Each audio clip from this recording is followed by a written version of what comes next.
हाँ जी बच्चों, good morning.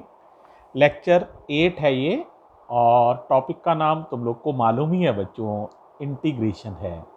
आज हम कुछ और इम्पॉर्टेंट, थोड़े से कठिन सवालों पर चर्चा करेंगे।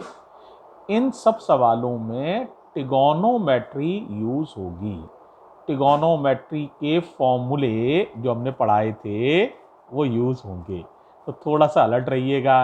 कोई एक आध नया फॉर्मूला लगाना पड़ा तो भी लगाना पड़ेगा बेटा, तो इनको ध्यान से देखिए, ठीक है। तो बी अटेंटिव, स्टार्ट कर रहे हैं बच्चों। देखो भाई, जैसे ये पहला इंटीग्रल लिखा हुआ है, इसे हमें सॉल्व करना है। क्या लिखा है? Sine 4x upon sine x d x, ऐसा लिखा हुआ है, ठीक है। अब कैसे करें बताओ भाई। साइन 4x का फॉर्मूला हमने आपको बता रखा है हाफ दी एंगल में। साइन 4x होता था, याद करो क्या, 2 sign half the angle, 4x का आधा होगा 2x कॉस 2x। याद आया? अब साइन 2x याद करो क्या होता था, साइन 2x। थोड़ा ध्यान करो, हाफ द एंगल है तो ये होता था 2 साइन एक्स कॉस एक्स।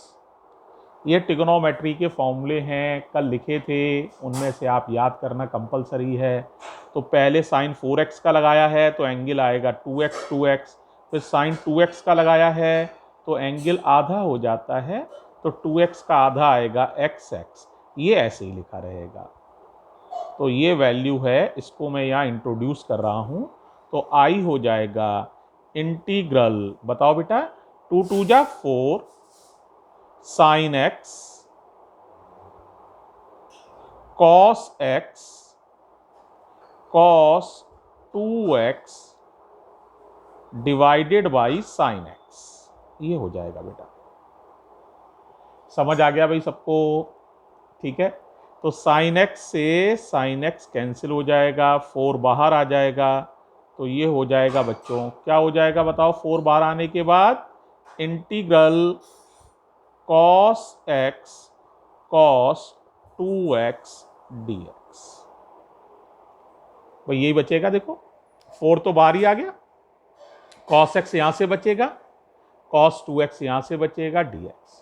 अब बेटे यहां पर भी ये प्रोडक्ट रूल है, और इंटीग्रेशन में प्रोडक्ट रूल तुमने पढ़ा हुआ नहीं है, तो हमें इसको इस तरह से अरेंज करना पड़ेगा कि ये प्रोडक्ट रूल जो है वो सिंपल वर्जन में कन्वर्ट हो जाए।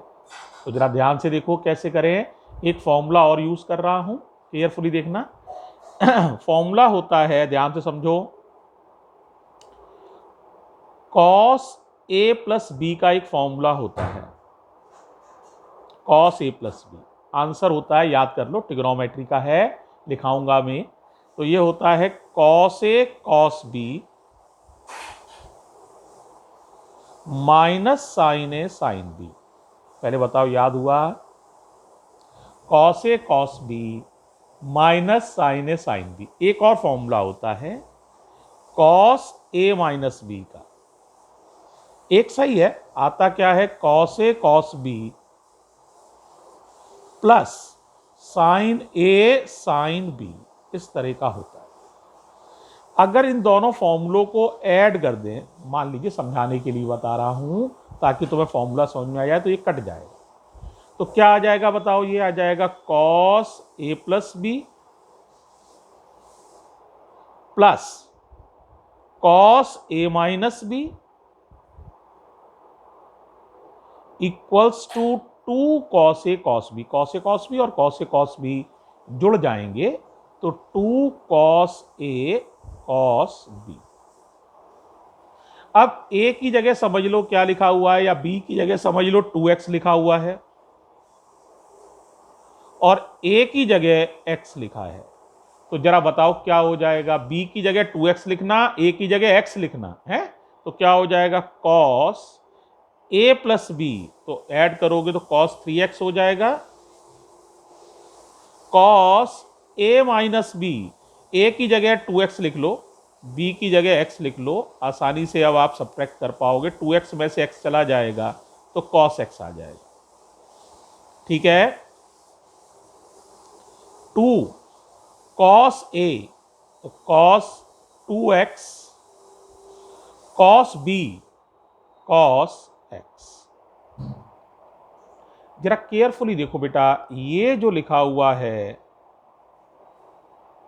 और ये जो लिखा है एक ही बात है। कैसे? यहां पे समझ लो 4 है ना, तो 2 तो यहां समझ लो और 2 यहां समझ लो। अब देखो, अब बिल्कुल साफ दिखेगा, देखो जरा, 2 2 cos 2x cos 2x cos x cos x। तो इसको हम इतना लिख सकते हैं।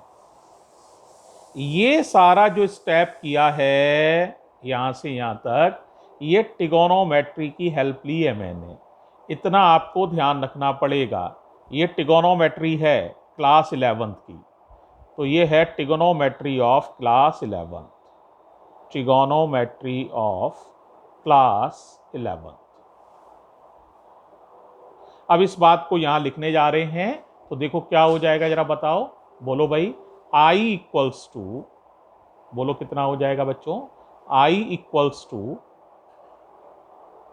2 integral cos 3x plus cos x dx। एक बार दिखा देता हूं, आप देख लीजिए। देखो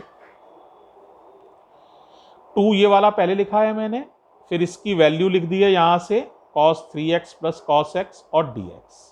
ऐसा करने से कोई बच्चा पूछ सकता है, सर ये आपने इतना लंबा चौड़ा क्यों किया, क्या फायदा हो गया आपको ऐसा करने से? फायदा ये हो गया कि यहाँ प्रोडक्ट खत्म हो गया, प्रोडक्ट रूल मुझे नहीं आता था, अब यहाँ प्लस आ गया, तो cos nx का इंटीग्रल मुझे आता है, cos x का इंटीग्रल मुझे आता है। तो अब मैं इस इंटीग्रेशन को कर पाऊंगा, पहले जो मैं नहीं कर पा रहा था। बड़ा इंपॉर्टेंट बात मैंने की है यहाँ पर। तो जरा आप देखो, I बराबर 2, अब cos 3x का इंटीग्रल बताओ, बोलो क्या होगा? cos का होता है क्या? sin x, तो sin 3x upon n, n की जगह ये आया है 3, तो 3 का डिवाइड लग जाएगा, डिवाइडेड बाई 3। अब बताओ cos x का इंटीग्रल, cos x का sin x, और प्लस बेटा लिमिट तो है नहीं, तो इसीलिए आएगा c। तो यही आंसर हो जाएगा 2/3 sin 3x plus sin x plus c answer. ये ट्रिगोनोमेट्री स्टेप को ध्यान से देख लो, ये याद करने हैं। एक बात यहां मैं और क्लियर कर दूं बेटा, कोई जना b की जगह 2x और a की जगह x भी ले सकता था, ऐसा करना भी गलत नहीं है, लेकिन फिर मुझे एक लाइन और करनी पड़ती, वो ये है, ध्यान से समझना, cos में माइनस थीटा जो होता है ना, cos माइनस थीटा, यानी cos के अंदर माइनस आ जाए तो उसका मतलब cos थीटा होता है। ये भी 11th में पढ़ाया जाएगा।